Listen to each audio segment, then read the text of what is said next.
It's like sometimes I'm listening to people and I stop. I stop hearing the words and start feeling them. The person behind the words. I've always been like that, you know? I'm not psychic. I get things wrong. I get caught up in other things. But I'm always switched on to people. I'm always watching. I'm always feeling. I just feel like I want to protect people. I have this one simple rule. If you're in a situation with somebody else, no matter who or where, if you are the most self-aware person, you have a responsibility to take the lead, to guide the other one. I had it once, but I lost it. I grew up in a country house nestled away in the outskirts of London. We had land there that surrounded the house like a safety zone between my world and the real world. My parents hid away from me, in the East Wing, throwing gin and wine at each other, reenacting their childhood traumas, tearing shreds off each other, trying to make sense of the senseless. I was thankfully forgotten and overlooked. And in that time, that accidental time, I was wild. I was free and connected. In summer, I spent days at a time in the garden, naked and dirty, blue eyes and long blonde curly hair. My body was covered in cuts and dried blood.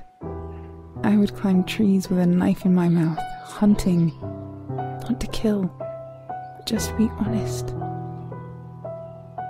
I was a little savage beast. In my mind, my thoughts were so clear. If I said them out loud, it would have sounded like a lion's roar. I was happy I was a girl. I liked it. The sense of knowing I had a woman's body to grow into. A woman's life to know and feel, but I was not there yet. I was neither male or female. I was both. And I loved that feeling of freedom and fluidity. I would sleep out in the long summer nights, my back on the tips of branches, high up from the ground. Just me and the stars, and nothing in between us. There's nothing like that. The hours I spent there. It was so beautiful watching the light of distant stars find my eyes. I found it harder and harder to distinguish when I was awake and when I was dreaming. I would wake up with the gentle heat of the sun, and my eyes would open like reaching out to a returning friend.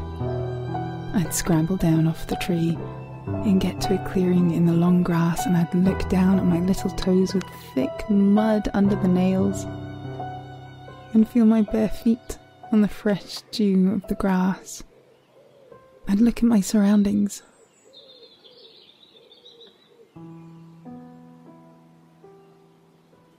And listen to the sound of the bees humming and the birds tweeting, the gentle summer breeze, and the simple beauty of the odd butterfly or bird intermingling with me. I bring my hands together and stare up at where the stars were the night before, now replaced with blue sky. And I raise my hands in thanks, because I get it. I totally get it. I feel so thankful for my little place here in this garden. On this earth, I feel like it's an honour to have been placed here, to be able to bear witness to life. So I put my hands from the sky down to the earth and I kiss the ground. I'm so happy to be alive. It's not a great mystery. it needs nor wants anything more. This is my truth. This is me.